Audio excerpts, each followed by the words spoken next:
I'm not starting anything this week. It's your turn. I have started a book called The Museum of Modern Love. See it all at the Museum of Love. How do you define modern love? I don't know, I haven't finished the book yet, have I? Like being open about talking about sexual activities? I'm trying to think of what... No, I think it's more like... Oh, it's love, not sex. No, I think it's more like a museum. I think it's mostly about the museum bit. It's that museum in Tasmania that has that wall of vaginas. Great call. Do you want to talk about MoMA for a bit? Because you know how they had... Okay, so MoMA down in Tassie had a thing called the Ladies' Lounge, right? Oh, I thought we were going to talk about... No, I'm not talking about the book. It's not about the book. None of this matters. This is way more interesting. They had a thing called the Ladies' Lounge, right? Which was a kind of feminist artwork where only women were allowed in to view the exhibits, right? And the point was to give people born into male bodies, to give men an embodied experience of how women have felt forever, which is excluded from one spaces. of the points. Yeah. The other point was to have like masc and AMAB people talk about it on a podcast and give it more publicity. Yeah. And we're going to do that. We're going to do that. So some... Not in an angered way, though. I assume? No. Some guy went to see it and decided, I'm being excluded. This is discrimination, right? Yeah. And took it to the courts in Tassie. And the courts in Tassie said, look, he's kind of right, unfortunately. What they said is like the point of the artwork artistically is that it discriminates in order to share this embodied experience. Yeah. However, in terms of the law, unfortunately, it discriminates. So I have to say you can't do it. Yeah. And so the director of the museum said, okay, that's fine. However, I'm going to appeal this in the High Court, and in the meantime, I'm going to put our Picasso paintings in the women's bathrooms, because fuck you. And so they've had to suspend it for now. They've had to get rid of that exhibit. But she's like, there are so many loopholes. I'm going to turn some of the MoMA rooms into a church or a school, because then I'm just allowed to discriminate anyway, because laws are fucked. I didn't hear about that one. Yeah, that's the latest bit. She's like, there are tons of loopholes. I'm just going to do this anyway, which I respect. I wonder if that was in the plan. And I'd like to think that it was, because like you're not going to be like, here is an exhibition in which it clearly breaks discrimination laws without having a storyline set up, you know? I don't know. I reckon this is on the fly. Really? Yeah. I feel like you'd have to know about the loopholes beforehand. Maybe. Like, what were you going to do? Like, you knew you were going to get caught. Yeah. And then you were just going to dust off your hands and be like, well, you got me. Maybe. Or they were just going to fight the court case and be like, this is the reason why it's justified. But the courts were like, it may be justified, but it's also still this. I really like the women's bathroom thing. Yeah. Like, that's Isn't good. that Look, great? I'm generally, okay. I was about to say I'm generally not a fan of gendered bathrooms. I feel complicated about gendered bathrooms. Yeah. Do we want to go into this? Let's go. Okay. Look, I am a big fan of gender-neutral bathrooms. Yep. I think they're really good. I think that separating people for like the time in which they are literally pissing and shitting is like, who gives a crap? Yeah. People while they're in the bathroom. But it's like, why, I don't know. It feels weird, especially when you have stalls, right? Mm-hmm. Anybody can use a stall, regardless of your sex. So if you just have a bathroom that's full of stalls, then the bit where people are outside of stalls is where they're washing their hands. Yeah. People wash their hands around each other. Like the bit that's quote-unquote weird is probably being in the same space as someone that's urinating or defecating, which also in men's bathrooms people do. Yeah, can we address how weird that is anyway? I honestly, all right, look, if we're getting into it, we're getting into it. We're in. I have avoided urinals for a very long time. Me too. You do it as well? I thought that you might. I haven't used a urinal for years. Same. Oh, every time we go to the bathroom, all the time. I'm like, I'm just going to go in a stall and not worry about what Jett's doing. Yeah. I did the same. Oh my God, how have we not talked about this? Dude, what the heck? Yeah, like we go often when we're using the bathroom together. Our bathroom right here at home, which we do routinely. But besides that, when we're somewhere else, it's like it's often a movie theater. Yes. And we're going to the bathroom before the movie starts. Important. We ain't missing movie. No. Well, there are some movies. There was a movie that we saw recently. I can't remember what it was, but I was like, I am A-okay with leaving. No, that was a musical that I saw. One of the musicals that I've mentioned in the past 6 months. Mystery one. During, just after intermission, where we came back in, I sat down and I turned to the person next to me and said, I really need a pee. You went after intermission. At some point in this second act, I'm going to leave and pee, and I'm just letting you know that's what I'm doing. I'm just going to have to skirt in front of you to get out. And What did they say? They said, it's just been intermission, Yeah. Jett. Why didn't you pee then? And I said, Okay, you I knew didn't them. That need makes me to. feel more okay about this. I didn't need to be there. This is a getting into the car after a stop at a roadside stop on a long trip, and your parent says, "All right, everyone, let's go. We've driven out," and they're like, and then I'm like, I need a pee, and they're like, why didn't you pee when we're at the roadside stop? Well, I didn't need a pee then. I need a pee now. It's not how bodies work. So I was like, I'm fully okay with leaving this. Why are we talking about that? Bathrooms. I like the personal space. Like I like going into a little box where I can just breathe for a second. I Not like breathe that too there's much. a hook for my bag or my jacket. Sometimes there's not though. Sometimes there's not, and then I get mad. I get so mad. I get so mad. And then you have to like awkwardly, precariously perch it on the like rack that holds the toilet paper sometimes. Sometimes it's rounded though. Yeah. And also, and it slides off. Fuckers. if you got a drink bottle or a bag and you put it on there, it's Yep. probably going to slide off. Gone. Awful. So I have big jackets as well. I don't have time to. How do I maneuver that? I'm not going to put it on the floor. It's gross. Sometimes you like have to like roll it up and just like hold it with like your right Behind hand. you? while yeah, okay. Glad this is a terrible. universal experience. But urinals, to me, I'll use an urinal in a couple of situations. Oh, I haven't used a urinal in years. When I'm very drunk Okay. and there's no one around. Okay. Is this an accuracy issue? It's kind of either. No. Just 'cause. It's like I'm very drunk and I really need to pee quickly. Okay. I'm doing things. I would run in, use a urinal. But yeah, if there's no one around and I just need to pee, then I'll use a urinal. But also, I'm gonna blame this espresso martini mocha smoothie. We're gonna get personal here. I have a lot of trouble peeing when there's other people around. It's weird. It's weird, and I think that I think it's a muscle tension thing. I think our pelvic floor tenses, and then we're like, well, right. Yeah, I think it's that, and I think that because I like freaked out about it once for no reason. Like I used to be able to pee at urinals, no problem. But now, like there was one point, I don't know, probably like 6-7 years ago, in which I was like, there's someone standing next to me. What if I don't pee? Then I'm just going to be standing here not peeing, and then that's awkward and weird. And then what do I do? Then do I leave? They've been here for the whole time. They've seen that I've not peed, and then that's so weird. And now every time after that, yeah, you have this deep trauma in your body. that just like kept leveling up because I kept freaking out because I freaked out about it before and freaked out about it before. Yeah. Like, don't freak out about it. Now I'm freaking. Yeah, and then your body tenses up and it won't let you pee because of that. So I think that's just compounded and to the point where I'm like, fuck, screw it. I'm just Ditch not the whole using thing. urinals. Yeah, because I've done that multiple times. I've gone to a urinal and then stood there for a long time not peeing. Yeah. And it's so embarrassing. Which it shouldn't be, but No. there's a like almost like a rhythm to this as a ritual in society. Like I don't know, it's so weird. It's almost like if someone's there before you, like you kind of shouldn't like leave before them. Like it's but like Kind of like brushing teeth. yeah. If you go and brush teeth with someone yes, and someone like starts brushing their teeth and you start second, after, you cannot. you can't. finish first. No, you can't No. finish before they do because then you're admitting that you brushed your teeth, It's not worse. as long. But if you go first, I find that if someone starts like 15 seconds, like if we're brushing our teeth and you start like 15 seconds after me, I'm like, I have to wait at least like 15 seconds. Like it has to be at least that amount of time. Like, but then I'm like, but I just gotta keep going. Did I do all the bits? Maybe they're watching me. Maybe I haven't done all the bits. And so then I don't go, and so then you can't go. I can't.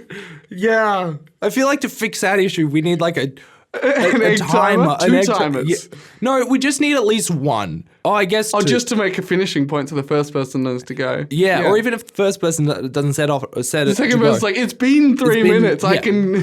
3 minutes. It's meant to be 2. I I'm guess not 2, doing isn't it? 3 minutes. You're doing 3 when I'm around. Yeah, probably. Probably. But yeah, I just can't do urinals anymore. No. I'm a fan of them. I'm a Yeah? fan of the big wall of urinal. No. You're not a fan of a big sheet of metal? 'Cause No. other people, I found out this is an Australian thing. Oh, really? When my cousin came over last year, they were like, what the fuck is up with this big Yeah, no, shit it's in there?" weird. It's weird. Okay, look. I think it's fun. No. No. Yeah. Okay, so, Like, as someone who hasn't used urinals for at least Yeah, give your opinion. 5 years, the whole thing's weird, right? But the wall is extra weird. At least if you give, for multiple reasons. Yeah. Feels way less hygienic.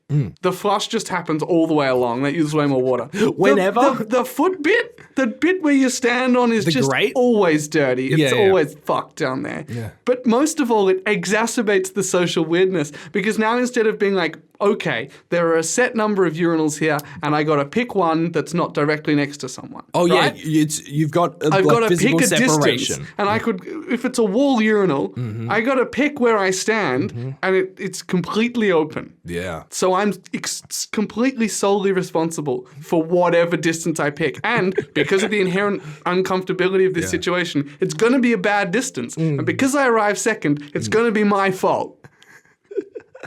That's a good point. It's weird. Okay, here's the thing. Social urination, forget to put it in those words, is an interesting concept to me because I've also spent time at places like doing hiking and like at outdoor education centers and stuff like that. And the places that I've been at and volunteered at, they have, if you have a penis, you just sort of pee wherever you go far enough away. But no one's really bothered by it because it's like you're in the wilderness. There's nothing going on, your social sort of, I don't know, not responsibility, but a lot of social rules sort of drop away. I also feel like you're much more likely to be with people you know. Yes. Or also understand that everyone has the same societal expectations. But like some places that I've been to have had shiwis as well, where it's a place for people with vaginas to pee in like a trough sort of thing. So like there's also a hiwi as well, which is also peeing in a trough sort of thing. So that's also like a space in which you're kind of open to, it's sort of the urinal of the bush. Yeah. So I don't hate it conceptually, and I think it's funny to just pee on a wall like a metal sheet. I think that concept is funny, and that's why I like it. Hate it. Yeah, but I just can't do it. No. I just can't do it. I've even had times where I'm like, I've gotten better now. But if I'm in like a bathroom, used to have it at parties all the time. If I'm in a bathroom and like there's social pressure because other people are waiting for the bathroom, sometimes I can't pee. I'm like, "Right." Really? Yeah, Wow. yeah. Sometimes it's when I've had alcohol as well, which is meant your body's meant to be peeing all the time. But alcohol does a lot of things to your body. Does it? And to your brain. Yeah. I think it gets you like, I think it drops your limitations on what you will talk about. That's why you on podcast. the podcast. If I see I'm going to sip this again, it's really good, but it's hitting. Yeah. It's hitting. Yeah. Anyway, I think this section's funniest if we don't talk about this. So can I go on one more tangent that's related to this book and then not talk about this book at all? Well, I still want to talk about my opinions on you want to wind back gender neutral bathrooms. Okay. Because I haven't actually given my... Is that okay? Do you mind Let's go. All right. So I think they're good, but I think having what are they called? The little boxes that you get to go in. Stalls. Jeez. You just put one of those shots in there? Glue is alcoholic as well. Yeah, good point. I think the stalls are good, but I get the safety thing, especially for people using women's bathrooms. Being in a gender-neutral bathroom might not feel safe. But I've been in some gender-neutral bathrooms in regular spaces, and they felt like kind of a bit unsafe. But gender-neutral bathrooms in queer spaces feel incredibly safe. Like think of a bathroom. Think of a space in which it would have a bathroom where you might feel unsafe and uncomfortable. Are you going to name it? Nah. Too bad. I'm going to name it for you. A club bathroom, right? It's late at night. People are drunk. People might have had some other substances. There are people who are, you're out at a club, maybe you're specifically like, I'm out because I want to meet someone or whatever. And so you have other people with those things who might be a bit more malicious with their intentions or whatever. Clubs, they're a fun space. They're also a dangerous space sometimes. So having a gender-neutral bathroom there can be unsafe. But But at queer clubs, it feels incredibly great and supportive. And you really, the first time I went into a gender neutral bathroom was in there was specifically designated as this is the bathrooms that we have are gender neutral. Not like you're in you're in a cafe and we have one bathroom. Yep. No, a specifically gender neutral designated bathroom. I mean, that all of them were designated as gender neutral. It was like eye-opening to me. Mainly the note that. It was eye-opening to me. And I wish I could close my nose. I wish it was nose closing because club bathrooms do not smell good. But just the safety in which I felt and the community in which I felt in a bathroom, especially as someone who is AMAB and non-binary, you don't always have that sense of community in a bathroom. Well, you, for the most part, don't, at least from my experience. Despite having a much more open bathroom where you're just standing there with other people pissing on a wall. That seems pretty communal. Yeah. So yeah. Yeah. I'm a fan of them in queer spaces, and I think that society has a bit more to go to allow non-queer spaces to have an open bathroom in that sense. So maybe just having individual stalls in individual rooms as gender neutral bathrooms is good. It's a tricky question. Yeah.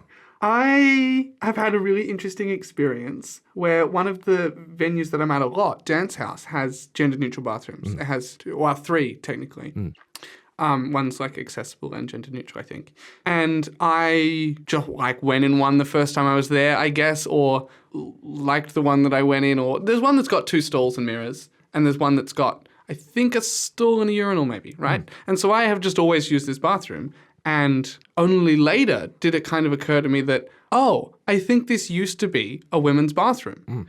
And so now, and no one's ever given me like a funny look or anything, but a lot of women use that bathroom. Right. And I'm like, I hope that they feel okay with this because I had no idea, right? The cultural memory of the building is still telling people a little bit that, and also the infrastructure, right? Because the other one's got a urinal, that this is the women's bathroom. But it has been gender neutral since before I ever arrived. So I have this, it doesn't occupy that much of my attention. It's just a gender neutral bathroom. But every now and again I go like, oh, that's interesting that the change has happened in this space in a demonstrable way. Rather than like going to a new place and be like, oh, this theatre has gender neutral bathrooms, that's nice. Or being like, oh, this sports stadium still has gendered bathrooms, that's interesting. Yeah, I mean, it's way more obvious to be able to recognize when traditionally male bathroom has been switched to a gender neutral one. Yeah. But yeah, some people It's are a like weird metal wall with bad art hanging on it. a lot of places, you know, it takes a lot of bloody infrastructure and construction to build a bathroom. Yeah. Right? Yeah. You have plumbing, you need to make it cleanliness, you need to make it waterproof in some regards. Yeah.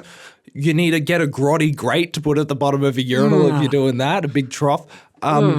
So reconstructing bathrooms can be a lot of work. Yeah. So a lot of places have said, this is one of our gender neutral bathrooms and this is another one and this one has a urinal. Yeah.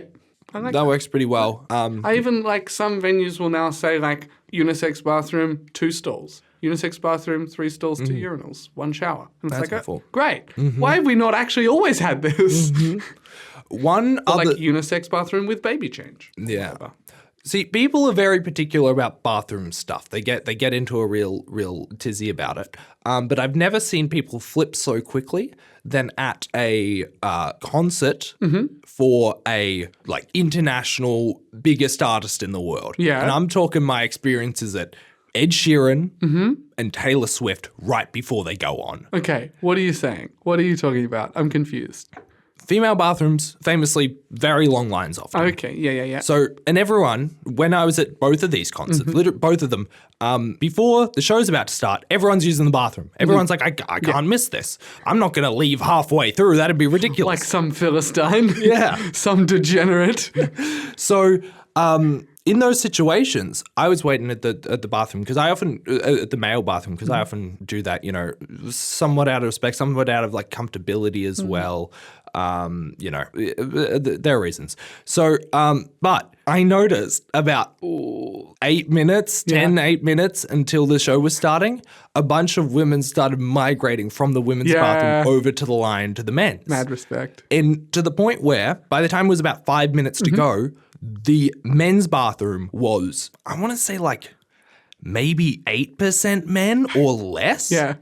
Because of the demographics at those concerts. No, just by the amount. Well, like maybe. I don't know. I feel like Ed Sheeran's about 50-50. Okay. And probably Taylor Swift is a lot more weighted towards women. But there were men coming in and feeling a bit uncomfortable because they were like, I need a pee and I'm just going to use the urinal. And all the women were like, we don't care. Yeah. You're peeing. We're here to pee. Yeah. It literally doesn't matter. Yeah.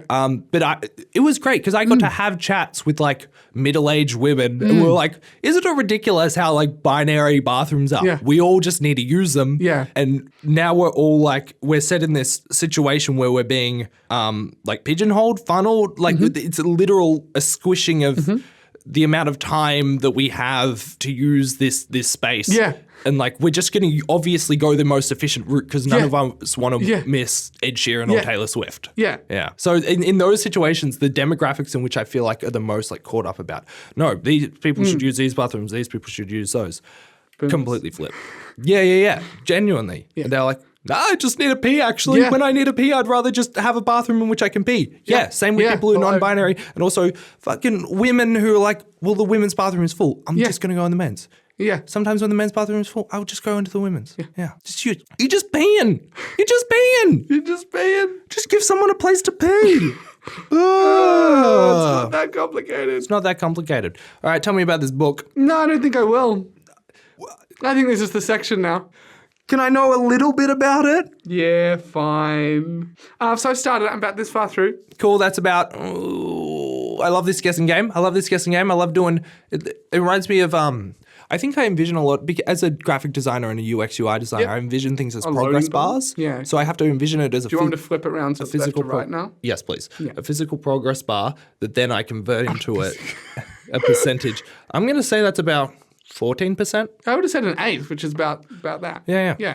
Yeah. So this is a book, but look, it's about some characters, like many books are, and it's fiction, like many books are.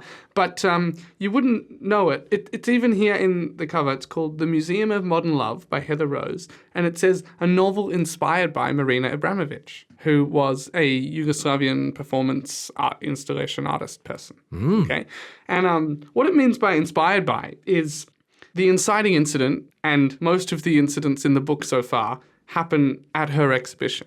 And what Marina Abramovic did in 2010, I think she first did it, was called The Artist is Present, which she sat down for 8 hours and invited people in the gallery to sit down opposite her, one by one, and stare into each other's eyes until they felt ready to get up. And she did this for 3 months. My goodness. Yeah.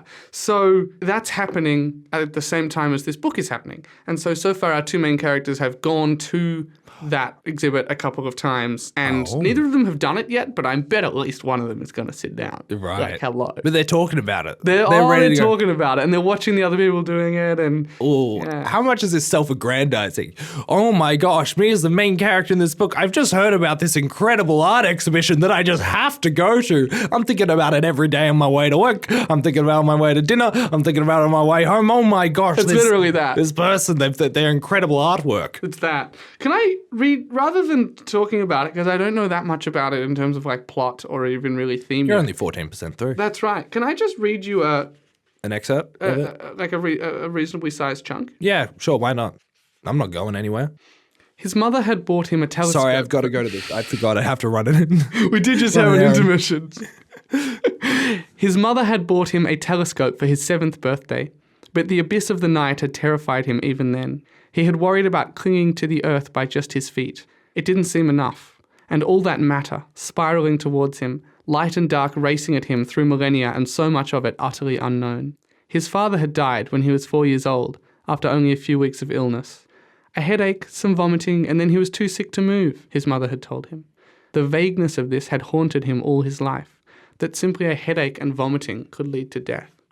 His mother had taken him every year to see the little plaque in the white concrete wall where his father's ashes resided. But his father's spirit, she said, was out there, somewhere, indicating the sky above. There was nothing to be afraid of. Didn't he, like her, feel that other beings lived out there? This could be the only habitable planet in the entire universe. It couldn't. They didn't have to be scary or blue or have strange powers. They wouldn't abduct him. There were forces at work, unseen forces that were there for good. They would look after him. Yes, these same forces had loved his father too, but maybe they had needed him back.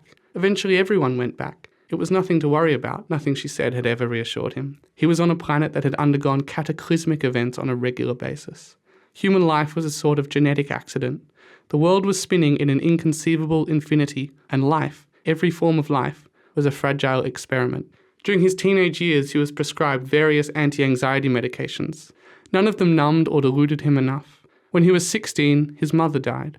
What do women who have drunk chamomile tea each night before bed, believed in invisible forces, and played Chopin etudes before breakfast die of? A falling tree in a storm. He dispersed her ashes on the rose garden at the crematorium. Whatever those gritty remnants of bone and skin were, they were not what he remembered. Her music wasn't there. Her expectations of him.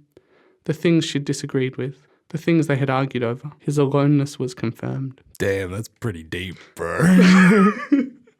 So I certainly hope this book gets a tiny bit brighter, but that's the kind of quality of writing and detail and, you know, that was a whole couple of pages where she could have just said he entered the museum doors and saw the Tim Burton balloon, but she said he saw the Tim Burton balloon and it had reminded him of this telescope that his mum gave him. Also, both his parents are dead and he's an orphan at 16 and he's terrified that all life is meaningless and that he's not tethered to this realm by anything real.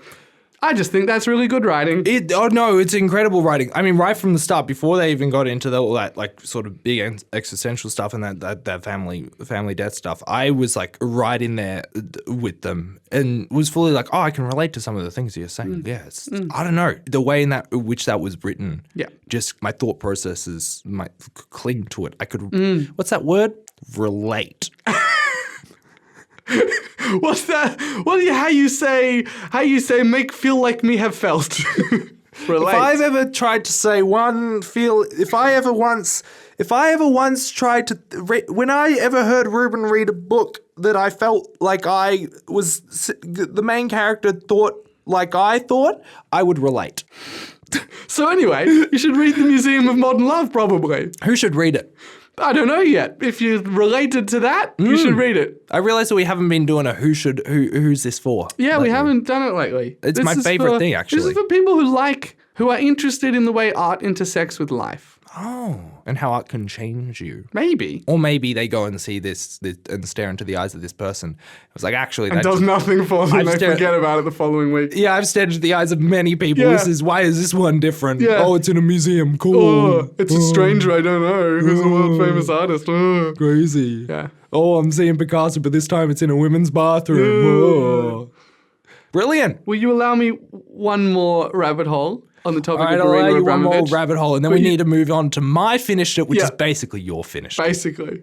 Look, this is about one of the people who came to see Marina Abramovich in The Artist Is Present was called Ulay. And it was really significant. They were both in tears. It was a huge moment. And the reason is they hadn't seen each other in 20 years. And the last time they'd seen each other is when they were engaged. And they were doing a piece of performance art which involved each of them walking from opposite ends of the Great Wall of China and meeting each other in the middle. However... Did they not rock up? Did one of them not rock up in the middle? On June 27th, Abramovich and Ulay finally met. Okay. Then he dropped a bombshell. He told me his translator was pregnant with his child. He asked me what to do. I told him he should marry her, Abramovich told the art newspaper. They hugged and said goodbye. Oh my God. So imagine that you're doing this grueling piece. You've been there for maybe 5-6 hours. It's your 4th week of doing this.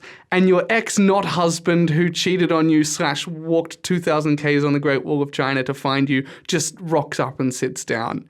How do you deal with that? That's crazy. How do you deal with that? There's one more hilarious detail about this Great Wall of China. Here we go. It's long. You can see it from space. They did mention that, but it's made of that's stone. been disproven, maybe? Yeah, no, you can't see Yeah. it from space. Abramovich was accompanied by a translator who was forced to walk beside her as punishment from the government for making an underground photography book about American breakdancers. What? That's all. And was that the translator that... No, the translator that got pregnant was was Ules. Oh. The other, yeah. Okay. So she's walking from one end with her translator. Mm-hmm. He's walking from the other end with his translator.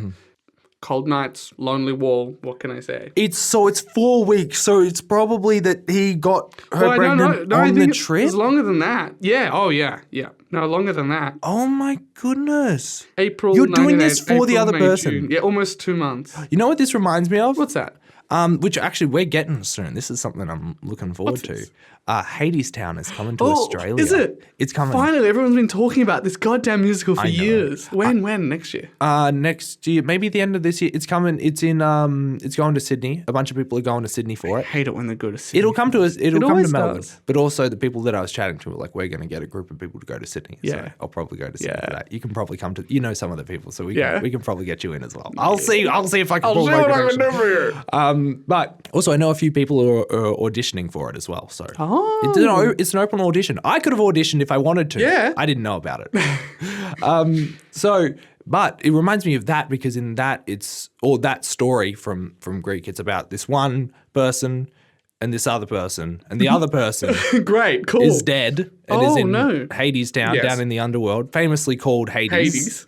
And the person who's alive goes down to Hades, Yep. gets the person, Yep. and Hades, the god, not the place, says, all right, you can take him up with you out of the underworld, but You can't look. you can't look back. They're going to be behind you, but if you look back, the other person is down. They're dead. They're here, They're dead staying. forever.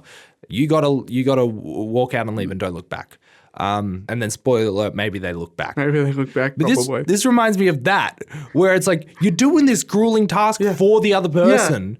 And you're like, well, it is a long, like lonely, cold night. Maybe I will have sex with this person unprotected. You're an idiot. Yep. But I respect the idea. If I heard that one of my exes was doing that exhibition, that like one that I just haven't talked to in years or whatever, Yep.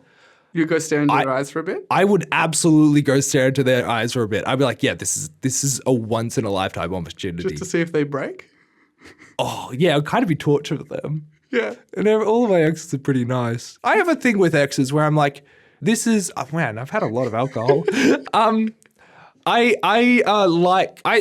still care for all my exes in the way of like, I don't think, unless they did something horrible, there's no one that I have dated or will date that I wouldn't still care for, you know? Like, it's not like, oh, I dated this person and then we had a bad breakup and now, like, they're written off from my life and I think they're a bad person. It's like, no, I will still have love for all of my exes because there was a reason why I was with them, If you know? you only felt connected to them because you were in a relationship, that would be weird. That would be so weird, right? That would be really weird. But also maybe I'm weird because I've had conversations with other people and they're like, oh, I don't like done it a different my way. ex or whatever. But I'm like, no, it's probably, the breakup was a product of circumstance. Like every breakup is a Yeah. product of circumstance. Yeah.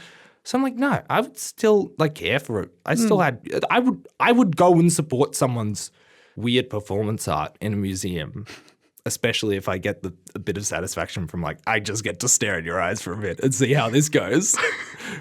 Oh. Yeah. Anyways, enough of that. One drink down, one to go. Yeah, I'm now single fisting.